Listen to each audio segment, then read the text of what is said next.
This video is supposed to be a reaction to Arcane Act 2. And by all means, I'll have some clips that I can show throughout, but I figure my strength on this channel is telling the stories of how I feel and just reactions to the moments that I feel we might be able to talk this through best, because I actually don't talk a lot when I'm watching shows. I get heavily invested, I just shut my mouth.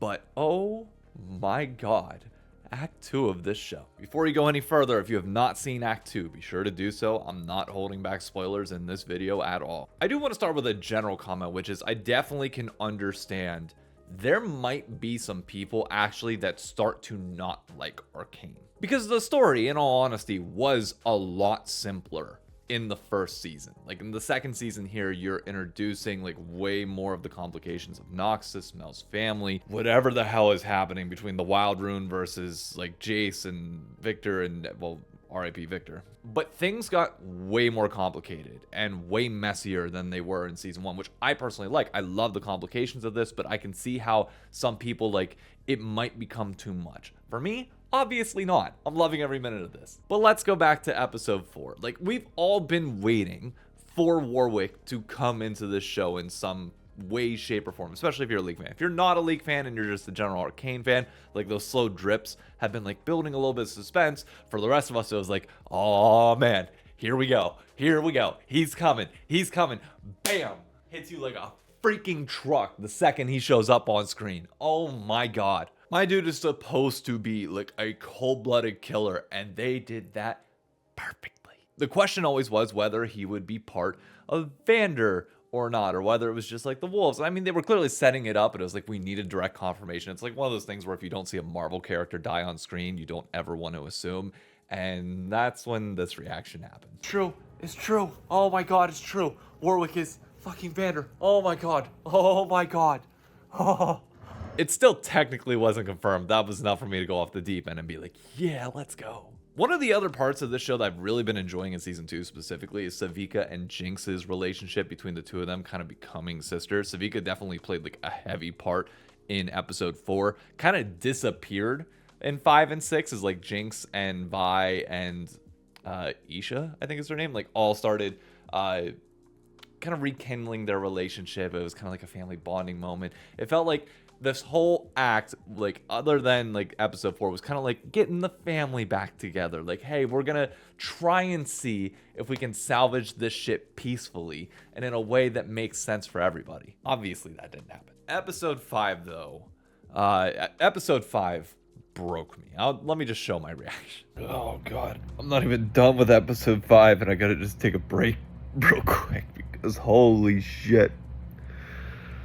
Oh, that Vander Vi powder reunion.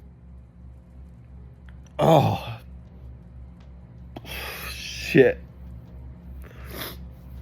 Yeah, I didn't even make it all the way through the episode. We'll get to the end of it in a minute here, but just like, it felt like this was the episode that like really kind of took its time a little bit more, relaxed, pushed through some of the story elements of giving us some much needed backstory. Not much needed, I didn't know I needed it until they told me, but then like learning about the history of Silco and Vander and like getting that story flushed out a little bit more, learning about how Jinx and Vi kind of came to be, and like that whole scene of like before all the fighting and everything else took place. Like, oh, oh man, it tugged right at my heartstrings. And that moment when they came back to all just being in a family and doing the group hug, including Ishta, it's like, I cried. Oh, I cried so hard. And I have no shame admitting that. I have no shame showing it. I'll show a grown man crying. I don't give a shit. Be in touch with your emotions. That makes this stuff more fun. But the thing is, like, we all knew it was going to be short-lived, right? Like, we knew that, like, this was not going to have a happy ending. Like, there's no way. Like, the story's going to be more complex than that. Like, as happy as I want to be, or like League of Legends, Arcane, it just ain't that. And that motherfucker Singe still exists in some capacity and is going to royally screw all this stuff up, which surprisingly he didn't. So, I mean, hey, that works. But the Jason Victor one, like, this is the one, I don't even want to call it like a criticism, but like, I guess I'll combine the end of episodes 5 and 6 and just like talk about the two of them all together. I'm not sure whether is Victor like a hive mind, like Unity from Rick and Morty? Like everybody died because like he healed them through some sort of magic or something, and like whatever the wild rune that is in him, or the hex core, sorry, that's in him. And by the way, getting the line of Glorious Evolution, Yep, we can all die happy now. We can all, like, series is over. We got the moment. Yeah, there it is. There it is. But, like, we always knew that, like, the world outside of just Piltover and Zaun is obviously a lot bigger than just the two of them. But the two of them, like Jace and Victor's story, definitely feels like we're pushing the boundaries a little bit more. It feels like the struggles of Piltover and Zaun, like, really, which were the central point of almost all of this, have really taken a backseat to obviously this being Mbessa, like, and Noxus trying to come over, or trying to come in and take everything over, and as well as, like, obviously whatever the hell is going on with the Rune stuff. But, like, this was the act where it felt like, oh yeah, we're definitely getting away from what was done in, like, the last 4 acts altogether, where it still very much was like the slow takeover of Piltover and Zaun from Noxus, and, like, them coming in, which in the grand scheme of things, like, Piltover and Zaun really aren't really all that important. I don't think important. Not saying it's not important is honestly probably a disservice to, like, the regions themselves.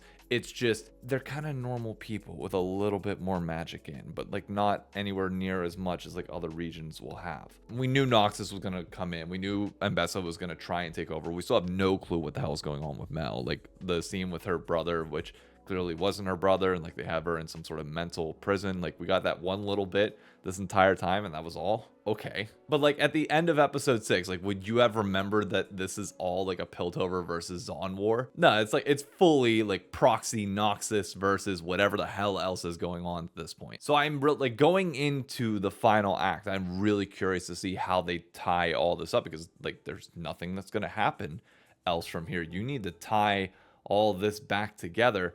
I mean, one of the council members is dead. We have to find out how that's gonna work. All this shit's happening in the underground. Like, what do the people of Piltover think about all this stuff happening just under their nose the entire time? The council's pretty much gone. Jace is gone. We didn't see Heimerdinger nor Echo for a single minute this entire act. So clearly they still have a lot to come. Heimerdinger's immortal, right? So, like, where's he at? What happened to him? I feel like I'm kind of rambling at this point, so I will kind of, like, bring it all back together and wrap it up and just say, I'm honestly scared for Act 3. There's so many loose ends that need to be tied up, and I'm a little scared that they're not going to be able to stick. I mean, they've given me no reason to believe that they can't stick the ending at this point at all, but I'm just sitting here, like, just going down the list of things that we have to bring together. Jinx is about to have a mental breakdown from literally losing her little sister, and we got to figure that out. Vander is now dead again, so the mental repercussions of that. We still have to wrap up the war between Zaun and Piltover. Does Zaun get amnesty or not?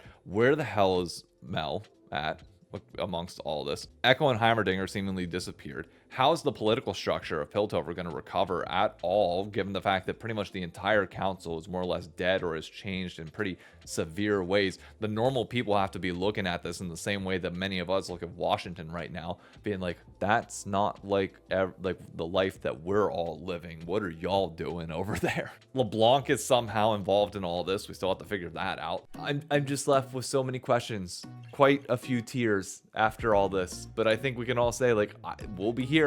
I'm gonna post this video on Monday next week, talk about, I know this one's coming out on Wednesday because I have to get the esports award or the League of Legends awards video out, but oh my god, are there so many questions left to be answered. But there's one definitive statement that we can make for sure: the music of this series, still incredible. Like, through 2 acts, already better than the entirety of season 1, and season 1 was already incredible. So yeah, god, the music of this show is freaking undeniably good.